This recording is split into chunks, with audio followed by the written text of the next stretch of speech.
Hello everybody, my name is Zoe Hicks and I'm here to talk about 7 power principles to get you through anything and everything.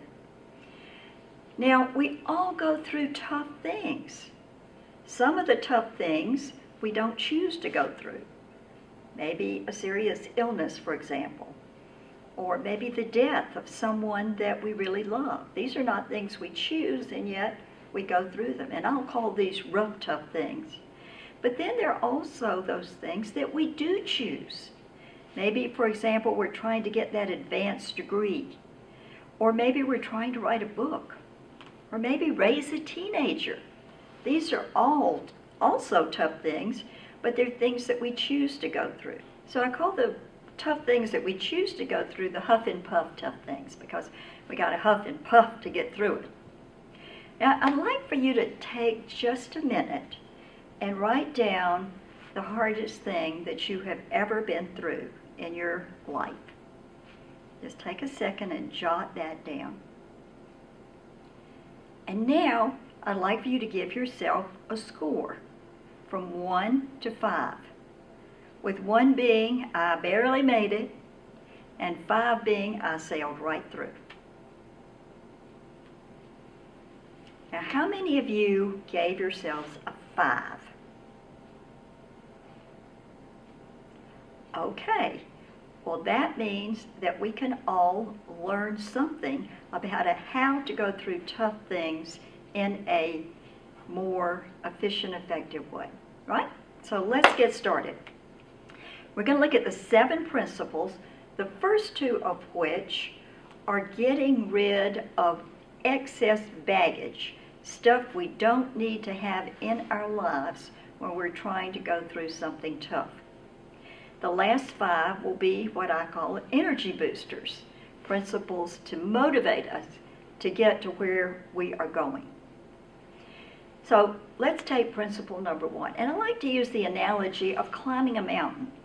If we're going mountain climbing and we have a backpack, we're not going to be, before we leave, thinking about how much can we put into our backpack. We're going to be asking ourselves, how much can I leave behind? Because that backpack is going to be weighing on us, and we want it to be as light as possible. So the first principle, excess baggage we need to leave behind, is unforgiveness. Dr. Martin Luther King said that forgiveness is not a one-time event. It is a constant attitude. Forgiveness is something that can weigh us down. Now, of course, we've all been hurt. It's part of life. Some hurts are minor, some hurts are major. We're probably hurt in some way just about every day. That catty remark that a coworker makes, or that person that cuts us off on the interstate. But some things are big hurts. What about that scam artist that cons us out of thousands of dollars? Or maybe our spouse cheats on us. That's big. At that point, we have a choice. We can either hold anger, resentment, bitterness, a desire for revenge, or we can choose to forgive. Several years ago, I was working as an attorney in a boutique law firm. My associate attorney, who was a huge help to me, came into my office and told me that my very dear friend, good friend, at the big Atlanta law firm had just offered her a job.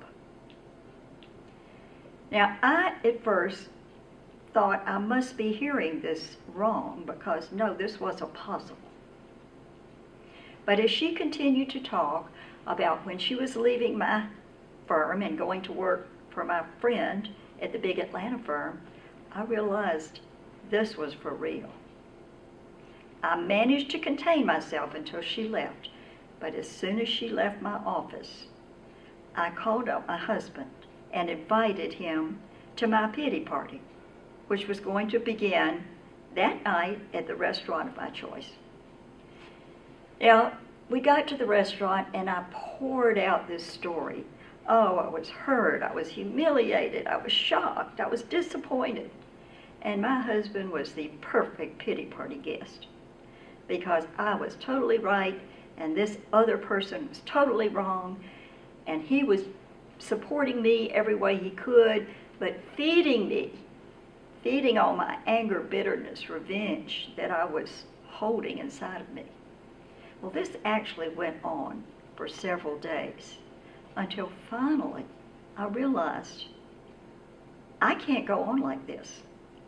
I cannot continue to live with all of these negative feelings inside of me, and I have got to forgive this person. Now, I didn't know how I was going to forgive him because we'd been good friends. We'd done a lot of things together, projects, seminars, etc. He and his wife went out to dinner with my husband and me, and I had many negative emotions, but I determined that I was going to forgive him for my sake. Not too long after that, I saw him at a meeting, and I made a point to go up and speak to him. Now, I don't know if he knew that he had hurt me, if he thought he'd done anything wrong. He didn't say he was sorry. He didn't ask me to forgive him. But none of that mattered. I had to forgive him for my sake, and that's what I came to see. So day after day for about 2 months, I would just say, he is forgiven, he is forgiven. After about 2 months of this, I woke up one morning and I realized that I was free. I had no bitterness, no resentment, no desire for revenge, no anger. I was completely free, and it was the most wonderful feeling I can imagine. We forgive for us. We forgive to get rid of the negative emotions that hold us back and weigh us down and keep us from climbing the mountain to see the beautiful scenery at the top and to accomplish our dreams. Forgiveness is for us.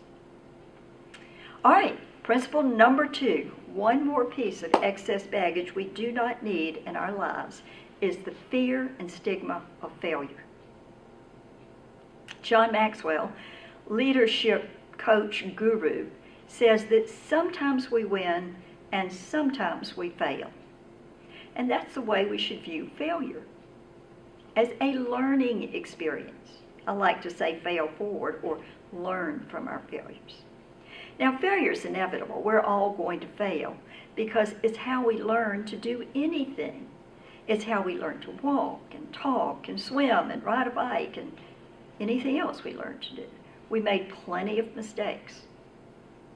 So it's not failure that we should fear, but the fear and stigma of failure, where it holds us back and keeps us from achieving our dreams.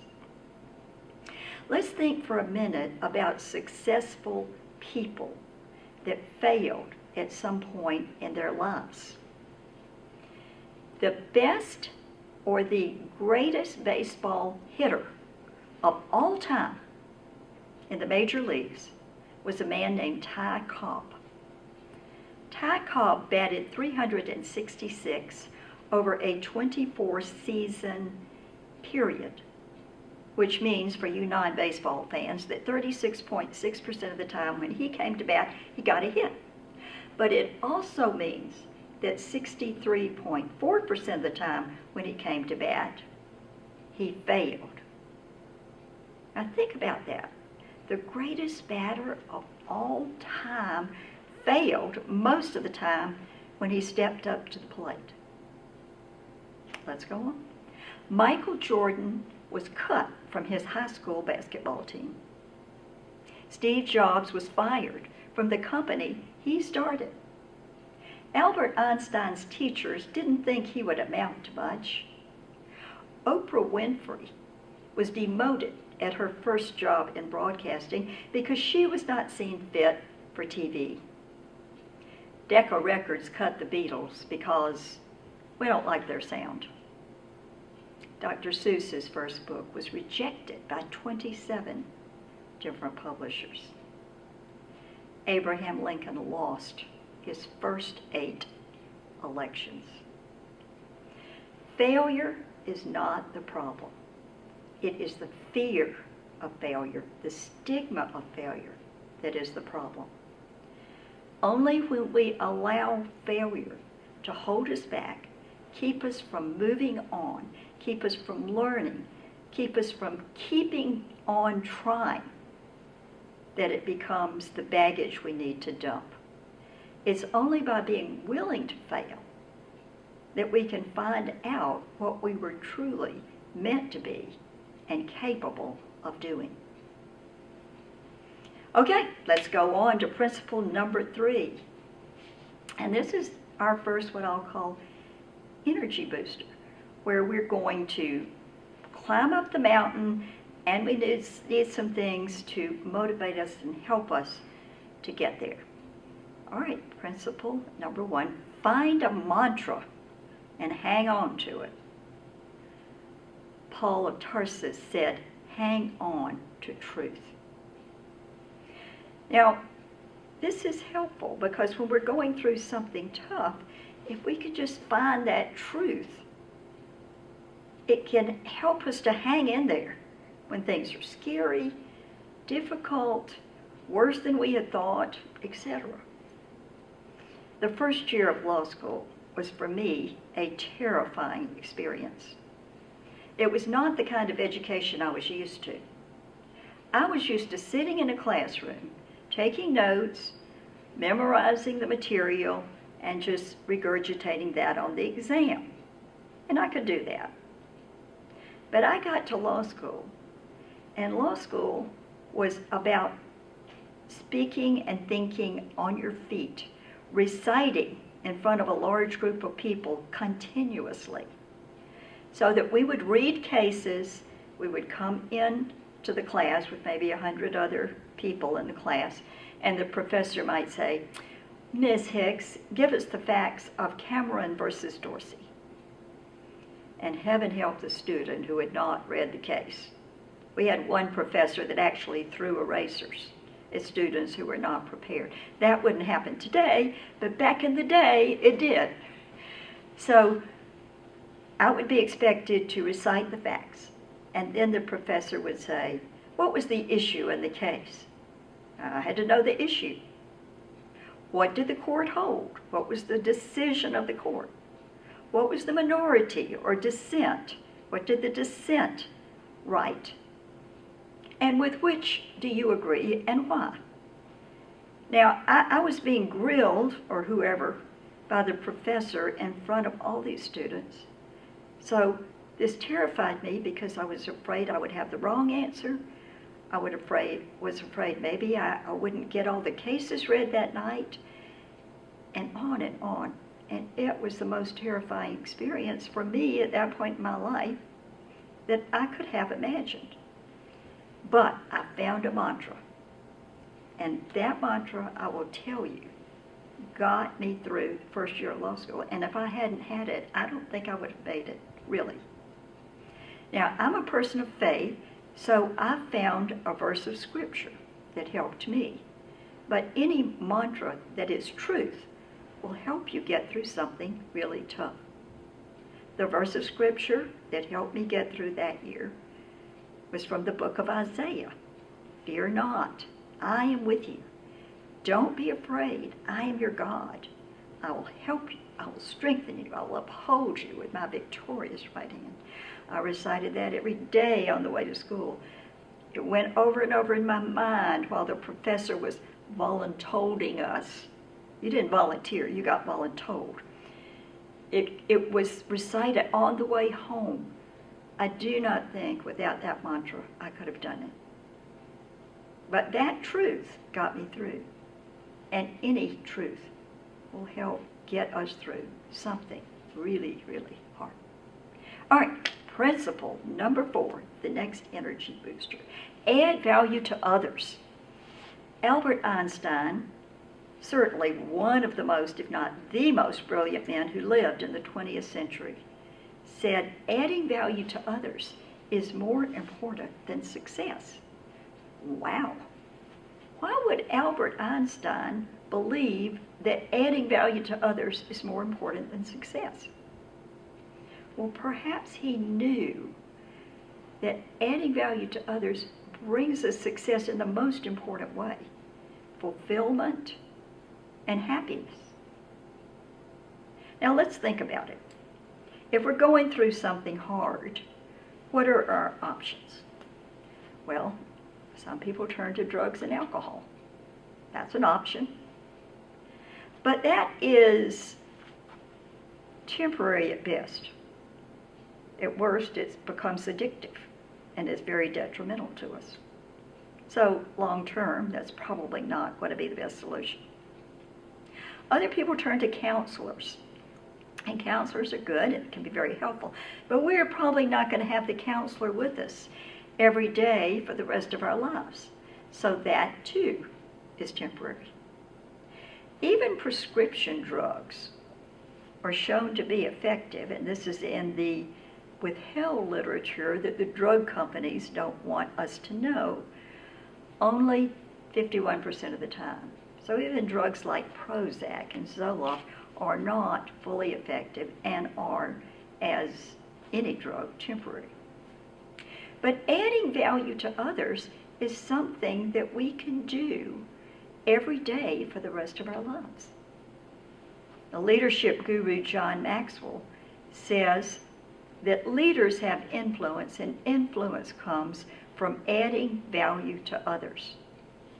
All leaders add value. They may or may not have titles, they may or may not hold positions, but if we're adding value to people day in and day out, we are leaders. People will look to us as leaders. So when we add value, first of all, we have a sense of purpose. We're helping others. And as we do this, a byproduct is joy. It also gives us a sense of fulfillment. Our lives now have meaning. When we add value to others, we begin to see we're not the only ones with problems. As we begin to get out and talk to others about their problems and help them, we may see our problems as minor in comparison to theirs. Think just for a minute about all the people that heal themselves through adding value to others. Alana Shepard started the Shepard Spinal Center in Atlanta, Georgia, when her son Jim was paralyzed in a terrible accident. She couldn't find the level of care she needed for him, so she started her own clinic, the Shepard Spinal Center. Today, thousands of people from all over the world come there for help after debilitating illnesses and accidents. Chuck Colson started Prison Fellowship Ministries after he was released from prison for his role in the Watergate scandal. Going through prison, he had compassion for the men that were still there when he left and reached out to help them. Dee Courtright Smoot started Bosom Buddies, the breast cancer support group, after her bout with breast cancer. These and so many other people found their own healing through adding value to others. When we think about it, it's the only choice that makes sense. Okay, principle number 5. Honor yourself. Author Leslie K. Lowell says we cannot keep giving to others unless we first give to ourselves. Otherwise, we'll burn out. Now, we all need bodies, minds, and spirits in good condition, just to enjoy life, but especially when we're going through something tough. And we know what we're supposed to do.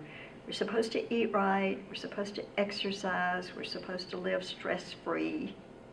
But of course, this is easier said than done, particularly the living stress-free part. I remember years ago, I was in a very stressful situation.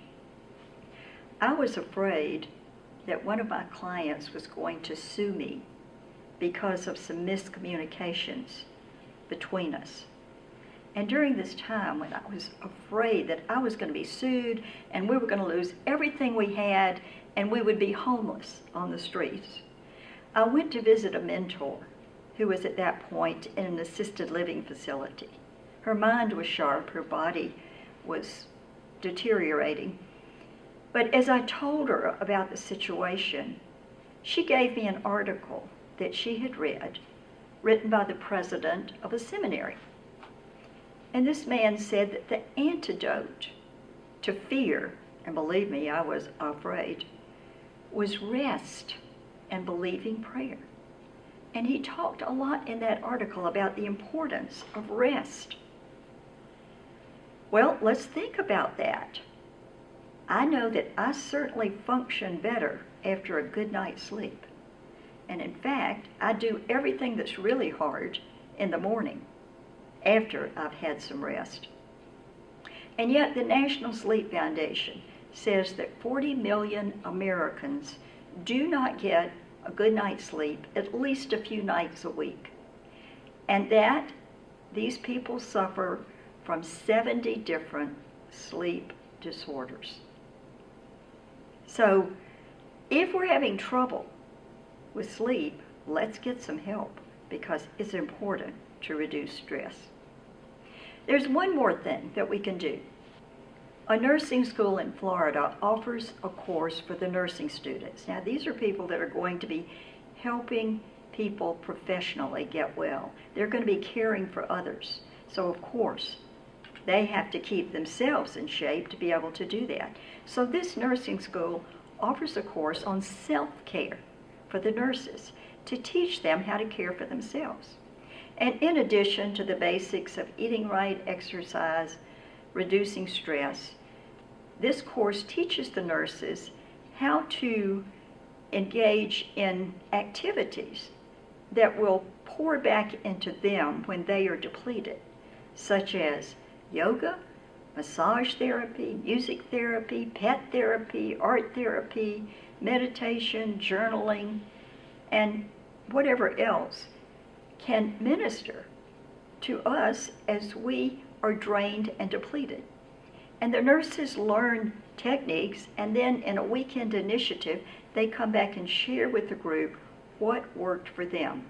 What did they find that they could use to help them care for themselves so that they would not burn out as they give their lives in service to ministering to others. So caring for ourselves is important because we've got to go out and care and help and add value to others. So let's not forget our own selves. All right, principle number 6, be grateful. Robert Emmons wrote a book on gratitude. He says simply, gratitude works. Now, of course, we're grateful when something good happens. Our child brings home a good report card. Our favorite team wins the big game, whatever team that is and whatever game that is. We get a raise at work. Yes, of course, we're happy, we're grateful. But what about when things aren't going so well? When we're going through that tough thing? Gratitude, says Emmons, can help a lot. It can reduce stress, and there's scientific evidence to prove that gratitude reduces stress. Well, how does this work? How can gratitude help us get through those tough times? Now, think back to that worst thing you've ever been through that you wrote down at the beginning of this presentation. Well, you made it. You're here. You look great. Now, I want you to think of one thing you learned as you went through that negative experience or that hard experience. I'm sure all of you can think of one thing that you learned. So, gratitude, or we can be grateful that hard things provide opportunities for us to grow and learn. Gratitude also shows us what's really important in life. When I thought that client I told you about was going to sue me, I stopped and asked myself a question. Well, what if that happens? What if she sues me and we lose every dime we have? And I thought, I'd still have my husband, I'd still have my daughter, I'd still have my health, and I'd still have my dog. And I thought, and those are very important things to me. They're more important than the money. And so suddenly, it didn't seem so scary. Gratitude can also help us be thankful for what we do have. Now, I have to admit to being jealous of my friends who have grandchildren, because we don't have any. And my friends who have grandchildren tell me that grandchildren are the reward that you get for not killing your children. And they have such a good time with their grandkids. They take the kids to the zoo and to the circus and to Disney World. And I would be jealous, except every time I'm tempted to be jealous, well, I guess I really am jealous. But anyway, I think, but look at all we do have. We have our family, we have our friends, we have our health, and we have resources to do the things we want to do. We have a family of faith. We have, above all, a God who loves us. And I have an opportunity to come and share with great people like you. So instead of focusing on what I don't have, and we could all focus on something we don't have, if I can focus on what I do have, it will help me to get through any kind of tough time. About 10 years ago, my 50-year-old brother dropped dead of a heart attack. Now, he was not a candidate for a heart attack. He was a runner. He was thin. He was in good shape. And yet, one day, while he was out running with his buddy, he collapsed. And we learned that his artery was 95% blocked, and it just cut off the blood and caused his instant death. Well, we had been close. We emailed just about every day. We went to dinner together. We did vacations together many times. And this was a very tough loss. It fell to me to go and tell Mother, because I had gone to the hospital when my sister-in-law had called me, and I felt like I had been hit with a sledgehammer. But I went to tell Mom that my brother had died. And as I told her, she sat there, and she didn't say anything for several minutes. And finally she looked up and said, "We have to be thankful that we had him for 50 years. And I thought, how can you say that? I mean, we've lost him. He's gone. And yet, as I thought about that in the days that followed, I thought, but what if we'd never had him? What if we'd never known him? We wouldn't have his wife, his daughter, all the memories, all the joys that we shared together. And I came to see that Mom was right. We had to be grateful that we had him at all. So gratitude is a powerful force that will help us get through our tough times. All right, one more. Principle number 7. Find a vision and hang on to it.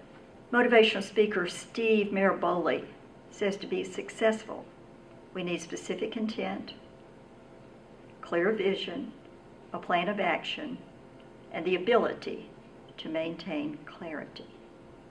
How does vision help us? A few years back, my church decided to build a school in a third world country. This country had been ravaged by civil wars, and the schools had been destroyed. The government had no money to build schools, so unless the churches came in and built the schools, the children wouldn't have an opportunity to get an education. They wouldn't be able to learn to read and write and get decent jobs where they could earn a living. So we decided we would do this. another woman and I were put in charge of the project. And she and I got together, talked to a point person in this third world country, put together a budget, and started raising money. It didn't take us too long to raise the amount of money we needed. And we were excited. We got our mission team together, planned to go over to this third world country and start building the school. We would at least get started, and then the natives would complete it with the money we had raised. We met with the point person, and as we met with this person, he told us that since we had first started planning, building materials had increased by 30%. Wow, 30%. We were shocked.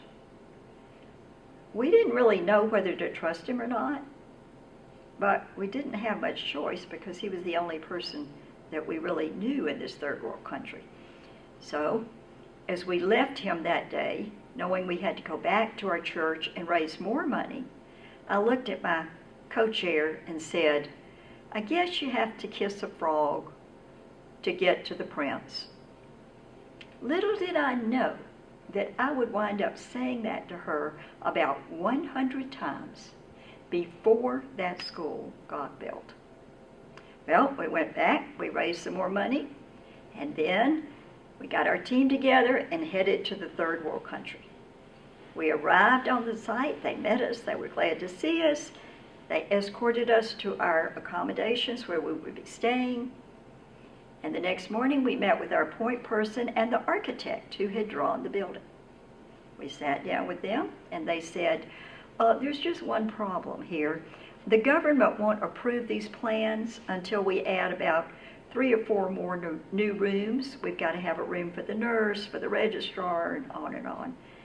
And we looked at the architect and said, well, why didn't you know this before you started designing the school and giving us an estimate of how much it was going to cost?